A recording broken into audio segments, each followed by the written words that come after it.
Assalamualaikum warahmatullahi wabarakatuh. Perkenalkan, kami dari kelompok 5 yang beranggotakan saya sendiri, Amirah Khairunisa, Clara May Cynthia, Diana Novera, Siti Nurhaliza, Vivin Dwi Oktaviaranti, Yesa Desfitriani, Alparizi, dan juga Thomas Alwi.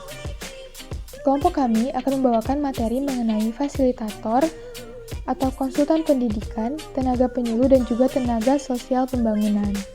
Berikut pemaparan dari kelompok kami, silakan disimak.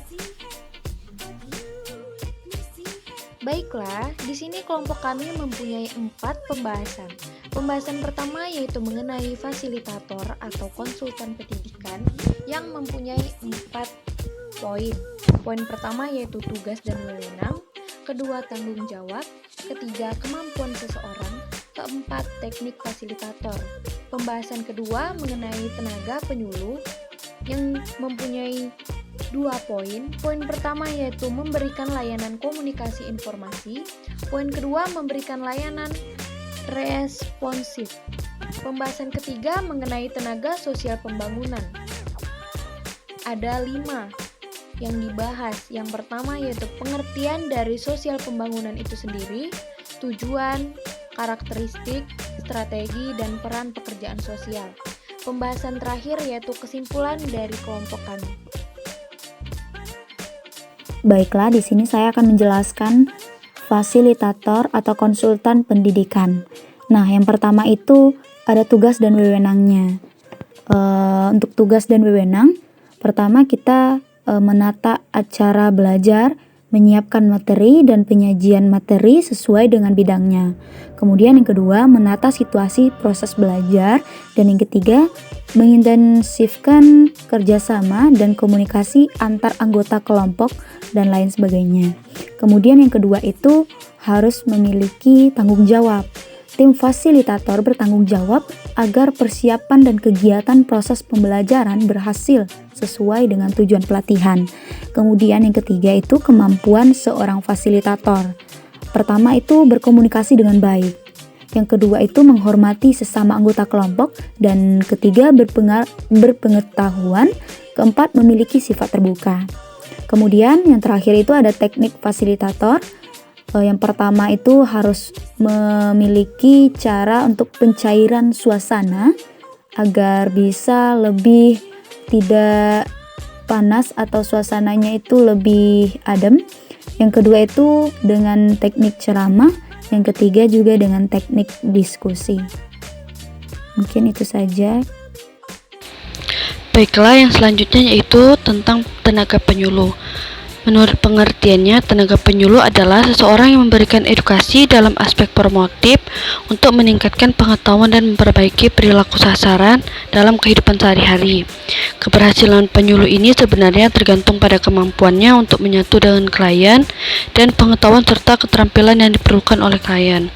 Untuk itu, beberapa prioritas minimum yang diperhatikan dan dimiliki oleh penyuluh adalah yang pertama, yaitu kemampuan penyuluh dalam berkomunikasi. Yang kedua, tersedianya suatu sistem sarana penunjang yang memungkinkan penyuluh dan kliennya melakukan hal yang diinginkan.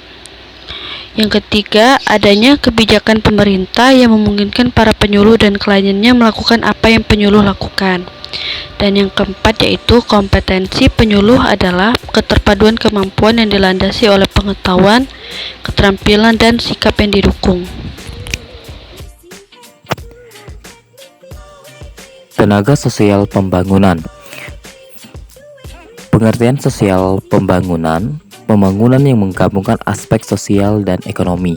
Secara sempit, pembangunan sosial dapat didefinisikan sebagai pembangunan kesejahteraan sosial.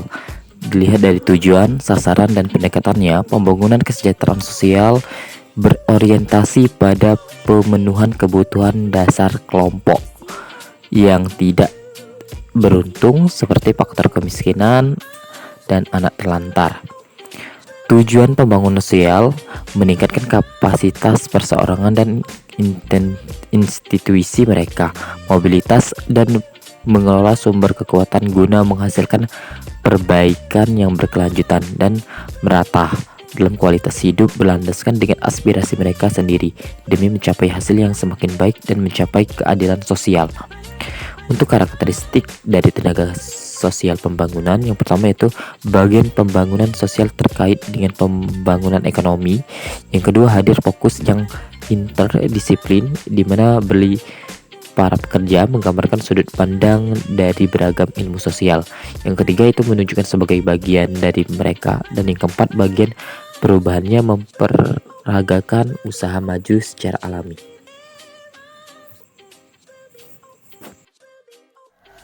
Baiklah, selanjutnya itu C. Tenaga sosial pembangunan. A. Pengertian sosial pembangunan. Pembangunan yang menggabungkan aspek sosial dan ekonomi. Secara sempit, pembangunan sosial dapat didefinisikan sebagai pembangunan kesejahteraan sosial. Dilihat dari tujuan, sasaran, dan pendekatannya, pembangunan kesejahteraan sosial berorientasi pada pemenuhan kebutuhan dan dasar kelompok-kelompok yang tidak beruntung seperti fakir miskin, anak telantar.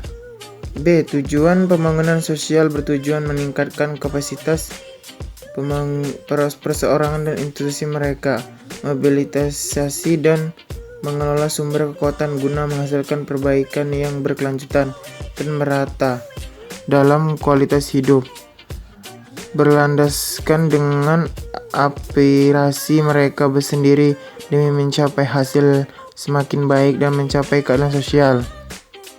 C. Karakteristik dibagi menjadi 4. Yang pertama itu bagian pembangunan sosial terkait dengan pembangunan ekonomi. 2. Hadir fokus interdisiplin di mana beliau menggambarkan sudut pandang dari beragam ilmu sosial. 3. Menunjukkan sebagai bagian. 4. Bagian perubahannya memperagakan usaha maju secara alami. Baiklah, materi selanjutnya mengenai strategi. Di sini menurut Midgley ada 3 strategi dalam pembangunan sosial. Yang pertama, pembangunan sosial oleh individu, dikenal juga sebagai pendekatan individualisme atau perusahaan. Akar ideologinya adalah liberal atau individualisme, di mana ideologi tersebut menekankan pada pentingnya kebebasan individu dalam memilih. Pendekatan individualisme atau perusahaan memang saat ini tidak populer dalam pembangunan sosial. Yang kedua, pembangunan sosial oleh komunitas, dikenal juga sebagai pendekatan komunitarian. Pendekatan ini sendiri dipengaruhi kuat oleh ideologi populis. Dipercaya bahwa selang masyarakat dan komunitas hadir kemampuan yang saling terkait untuk memastikan kebutuhan dasar mereka terpenuhi. Yang ketiga ada pembangunan sosial oleh pemerintah, dikenal pula sebagai pendekatan statis. Pendekatan statis ini didasari oleh ideologi kolektivis atau sosialis, di mana beliau menekankan pada pentingnya kolektivitas. Selanjutnya mengenai peran pekerja sosial. Pekerja sosial merupakan jabatan teknis fungsional yang melakukan kegiatan penyelenggaraan kesejahteraan sosial. Menurut Undang-Undang Nomor 11 Tahun 2009 tentang Kesejahteraan Sosial, penyelenggaraan kesejahteraan sosial adalah upaya yang terarah, terpadu, dan berkelanjutan yang dilakukan pemerintah daerah, dan masyarakat dalam bentuk pelayanan sosial. Disinilah peran seorang pekerja sosial menjadi sangat krusial, di mana pekerja sosial merupakan jabatan teknis fungsional yang dilakukan kegiatan penyelenggaraan kesejahteraan sosial. Baik, yang terakhir yaitu kesimpulan. Program studi pendidikan luar sekolah mungkin masih asing bagi sebagian masyarakat. Namanya bisa disebut kurang mentereng dibandingkan pendidikan guru sekolah dasar. Pendidikan luar sekolah atau PLS mempelajari problematika pendidikan, pemberdayaan masyarakat, manajemen pelatihan, serta bidang ilmu lainnya yang mencakup bidang pekerjaan sosial. Memilih jurusan PLS berarti mencari peluang profesi yang tak lazim. Pasalnya, seseorang yang mempelajari ilmu PLS akan lebih mengutamakan masyarakat umum. Prospek kerja dan lingkungan kerja lulusan PLS sangat luas. Peluang lulusan PLS nantinya dapat menjadi penilik pendidikan masyarakat, dirjen PAUD, fasilitator PAUD, tenaga lapangan pendidikan masyarakat. Selain itu, lulusan PLS juga bisa berprofesi di bidang pemberdayaan masyarakat. pengelola dan penyelenggara PNFI, laboran PNFI, Dirjen Pendidikan Dasar dan Menengah, dan administrasi PNFI.